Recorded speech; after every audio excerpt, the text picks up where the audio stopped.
Ngayong araw nga pala, ay niyakag ako ni Carpagal sa Zero Save para mag-grocery. Nag-ambag-ambagan kasi mga classmate niya, teacher at principal, para bigyan siya ng 500 dahil honor siya. Sobrang dami nga pala pinamili ni Carpagal. Kaya naman pag-uwi namin ay tuwang-tuwa siya. At habang tinitikman namin isa-isa, meron talaga siyang hindi nagustuhan. Hindi ko gusto. Hindi ako nakain ng dog. Ayoko talaga. Isang umaga, habang nag-aayos ako ng mga display dito sa bahay, di ko na malaya na nakauwi na pala si Carpagal galing school. Umapit nga siya sa akin, meron siya pinapakita 500 pesos. Oo, Carpagal, andito ka na pala. Tsaka, bakit ka may 500? Saan galing yan? Tito Dugs, bigay sa akin to ng teacher ko, ng mga classmate ko, ng principal. Lambangan sila dahil honor daw ako. Tito Dugs, samahan mo ako pumunta ng Zero Save kasi gusto ko bumili ng mga pagkain doon. Ang bibili ko ng groceries, yung 500 ko na pinag-ambagan ng mga classmate ko, ng mga teacher at ng principal. Dahil honor ako. Carpagal, sobrang bait naman ng teacher, principal, ng mga classmate mo. Binigyan ka ng 500. O siya, tara. Punta na tayo sa Zero Save para makapamili ka na. Tara.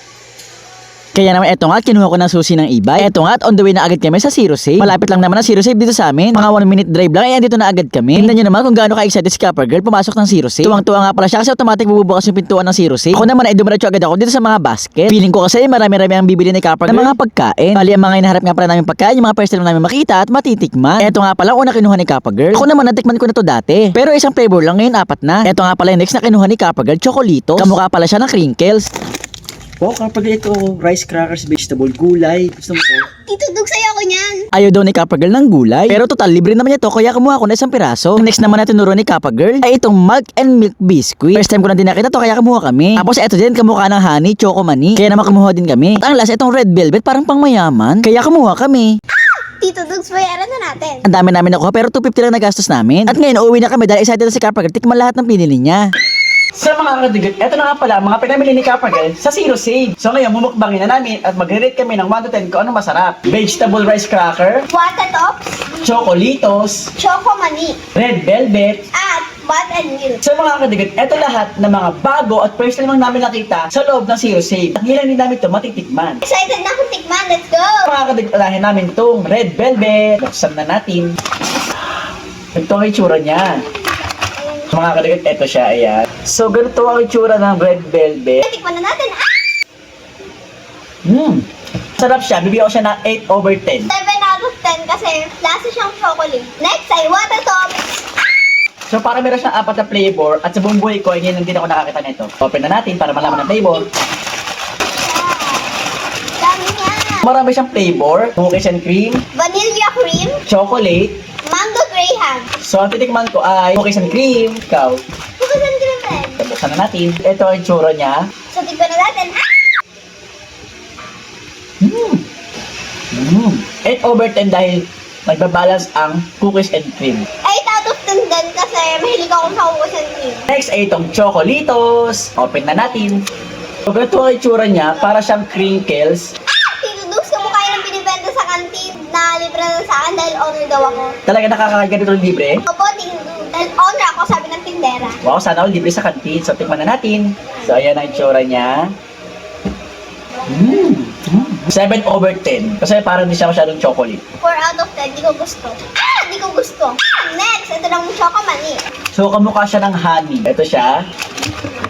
Wow. Ayan, may chen siya.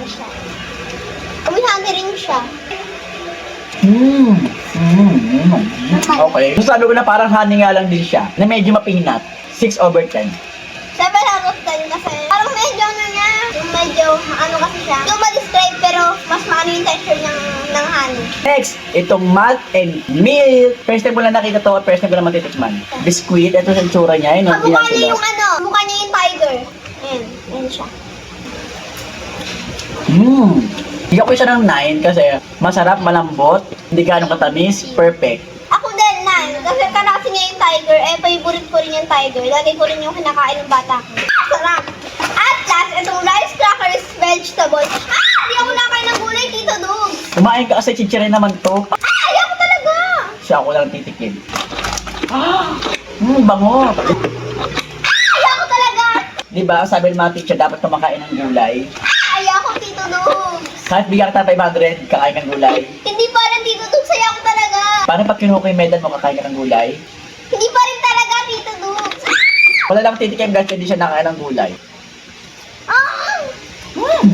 Sarap. Medyo maasim na maalat na magulay. Naka-flavor ng gulay ito. Guys, ano ba to? Ang palaya? 6/10. Okay. So mga kadigat, nakain na namin lahat at mag-rate na kami. Para sa akin, ang pinakamasarap ay ito. Siya ang the best para sa akin. So then, ito yung pinakamasarap para sa akin kasi hindi siya masyadong matamis, hindi rin siya masyadong, hindi naman siya maalat eh. Ano siya, unting tamis lang siya. Para to kapag tingnan naman sobrang dami nating tira. Hindi naman natin ito kayong ubusin.